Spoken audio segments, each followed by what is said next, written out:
Monika! Tere, Merili! Rõõm on näha sind siin lühikeses minipodcastis Täitunud unistus ja sa oled selles podcastis 7. külaline. Nii et aitäh sulle, et sa võtad kogu julguse kokku ja tuled jagama mingisugust toredat unistust, millest mul veel õrna aimugi ei ole. Jah, sellest ei tea mitte keegi. Ma ei ole seda kellelegi rääkinud.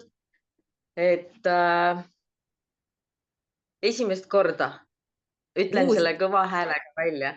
Okei, see on juba sihuke väga põletav sissejuhatus. Aga ilma pikema jututa, kuna tegemist on siukse miniformaadiga, siis äkki sa tahad kohe unistust jagada või sa tahad äkki rääkida natuke endast, et kuidas sulle meeldib alustada? Ma arvan, et ma hakkan kohe otsast pihta. Hakkame. Minu unistus oli teha vabavõitluspuuris lumeinglit. See kõlab naljakalt, on ju, aga tegelikult ma tahtsin ju vabavõitluspuuri või ehk siis MMA-s võistelda, aga see oli nii suur asi, et ma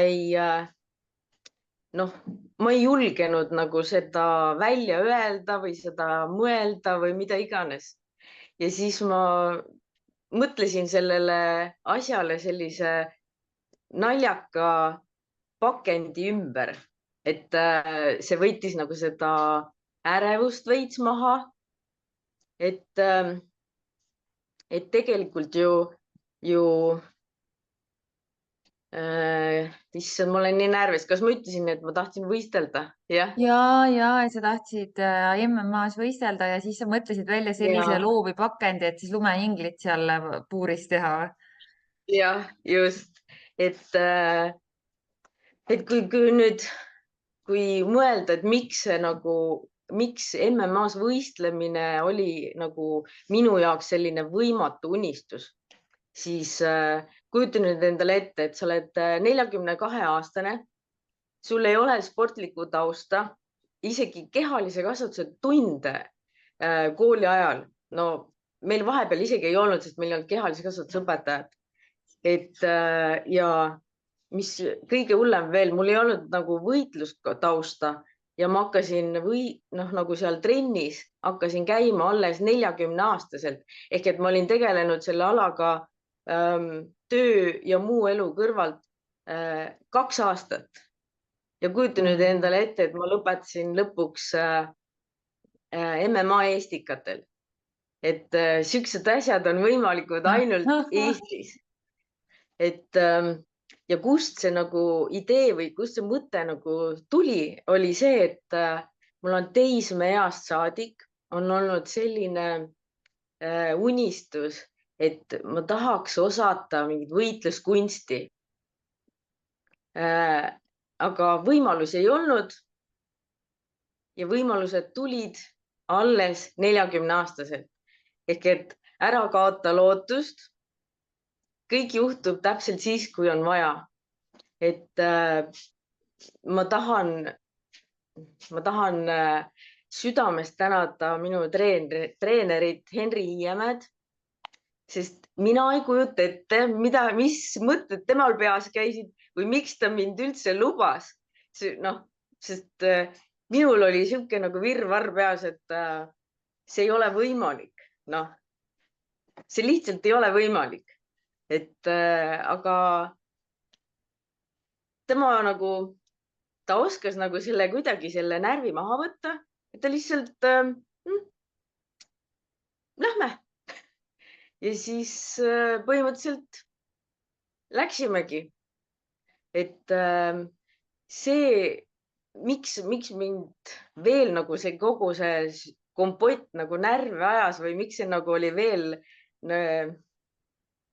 igatepidi eneseületus oli see, et seal oli publik. Seal sa põhimõtteliselt nagu esined, sa oled laval. Sa pead performima, nagu võitlema teise inimesega, nagu kaklema ja inimesed vaatavad ja seda kanti üle nagu selles Delfi sport kantis üle, et seda on siiamaani võimalik netist üles leida. Ja mitte keegi sinu lähedastest ei tea, et sa oled seda teinud. Ja seda Seda nad kanti üle. teavad, aga nad ei teadnud, et ma sellest nagu unistan või mismoodi ma selle endale söödavaks tegin nagu. Et iseenesest ütleme, kui ma sinuga ühendust võtsin, et ma tahan sellest rääkida, siis ma läksin seda nüüd esimest korda vaatama. Ma ei olnud seda, ma ei julgenud iseennast vaadata. Aga nüüd ma vaatasin ja tegelikult seal ei olnud mitte midagi õudset, et ma kartsin, milline ma välja näen või et kuidas ma teen spordile häbi ja jumal teab, no igasugused hirmud, noh, otsast lõpuni, et lõppkokkuvõttes, et vahet ei ole, kuidas nagu kohtunikud otsustasid, mina võitsin igal juhul, et sellist kogemust ma ei tea, kuskohast veel saab, et see on nagu, see oli nii äge. Ja veel Henri Hiiemäe, supertreener, ma olen nii tänulik, et ta mulle selle võimaluse andis. Ja veel muidugi ilma kaaslaseta seda ei tee, trennikaaslased, jumala eest, kõige kõvemad tüübid üldse. Ma olen nii rahul, et ma neid tunnen, tean ja mul oli võimalus nagu oma unistus tänu neile ellu viia. No vot, milline naine sa oled, Monika. Väga äge. Kas sa siiamaani tegeled selle võitluskunstiga? Ma ikka käin aeg-ajalt, mitte enam nii palju, sest ma olen ikkagi 47, kohe saan 48, aga mitte nii intensiivselt, aga ma tahan nüüd sügisel uuesti tagasi minna, et elu ja töökohustused ja kõik asjad tulevad vahele, nii et Aga mis, täiskasvanu elu ei ole.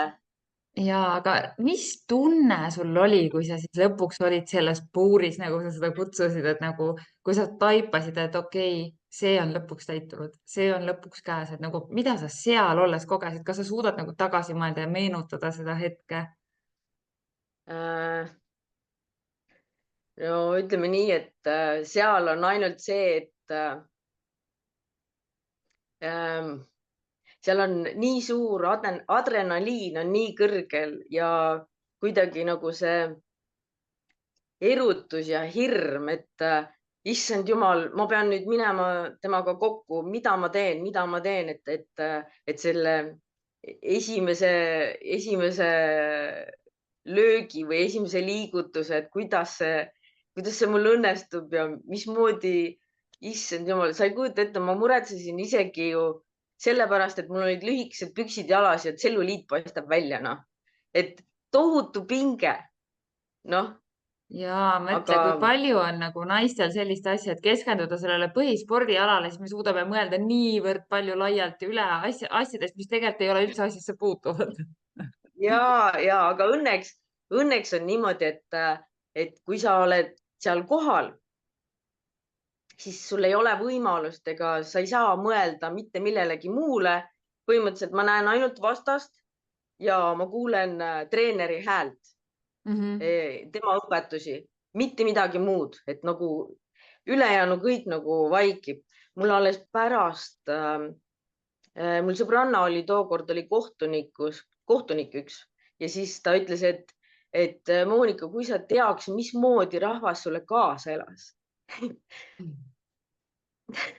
Aga see on kõik sinu jaoks nagu tumm, et sa ongi, nagu sa ütlesid, fookus on ainult sellel võistlusmomendil hetkel ja suudad registreeridagi ainult treeneri hääle ära, jah?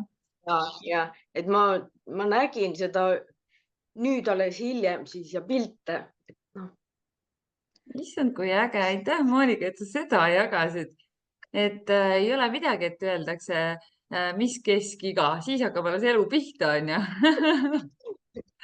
No kõige hullem ongi või noh, nagu selles mõttes, et on vabavõitlus on selles mõttes raske, et maratoni jooksma minna on natukene teistmoodi kui seda vabavõitlust teha selles mõttes, et panen tossud jalga ja ma lähen lihtsalt jooksma, teen trenni ja ma saan seda, ma lihtsalt lähen, eks. Aga seal on nagu see üks-ühele, see on hoopis, see on nagu teine dimensioon, täiesti teine maailm. Ja mul on nii hea meel. No, minul on ka väga suur rõõm, et sa seda niimoodi jagasid ja tõesti paneb nagu ahetama, et millega sa, pigem tahaks küsida, mida sa ei ole teinud. Et tundub, et sa oled nii palju asju oma elus juba ära proovinud. Meie sinuga ju teame põgusalt üksteist läbi iluteenuste kaudu, mida sa osutad siis Pärnus ja oled lubanud augustis välja anda ka oma sellise koolitusmaterjali ja juhendi, et kõik, kes sellele videole satuvad ja võib-olla satuvad põhjusega, et äkki sa tahad ka sellest põgusalt rääkida, mis on siis seotud sinu igapäevatööga? See ei sobi võib-olla üldse selle spordialaga üldse kokkugi, aga kosmeetik ja massöör ja pakun iluteenuseid.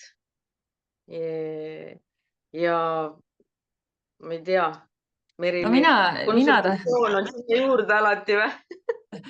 Ja, et mina lihtsalt võib-olla tahan esile tõsta seda, et lihtsalt see on muidugi läbi minu filtri ja läbi hinnangu, et oled sa Pärnu kõige parem depilatsioonimeister, kelle käe alla võikski õppima tulla, et sa oskad teha seda valusat tööd võimalikult vähe kannatusi põhjustades ja sa alati räägid juurde mingeid ägedaid õpetlikke arendavaid lugusid või raamatusoovitusi või podcasti soovitusi, et kõik, kes satuvad seda videot vaatama ja Pärnus tahavad saada omale siis siledat karvavaba nahka, siis mina täiega soovitan Monika juurde tulla, minna. Aitäh, Merili, heade soovituste eest. Kuidagi tuleb ju seda valu pealt tähelepanu ära juhtida. Ja see tuleb sul imetabaselt välja ja sellepärast oledki sellel alal meister, et see hajutabki niivõrd ära, et sa keskendud jutule kui sellele, mis toimub, on ju. Jah, just. Kuule, aga suur tänu, Monika. Vaatan, et oleme üsna kenasti ajas ja kas sa tahad veel siia lõpetuseks midagi jagada või öelda?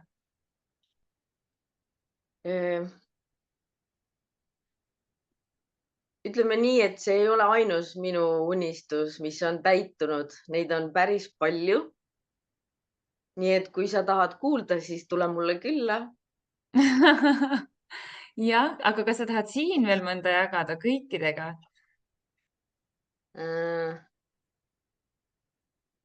Teeme teise duubli. Teise duubli võtedaks. Teisel korral, jaa. Hulgu, kuule, Monika, mõnusat õhtu jätku sulle, naudi veel suve ja suur tänu sulle veel kord, et sa tulid siia jagama, võtsid oma julguse kokku ja varsti on siis see kõigile kuulatav ja vaadatav. Anja, mõnusat õhtut!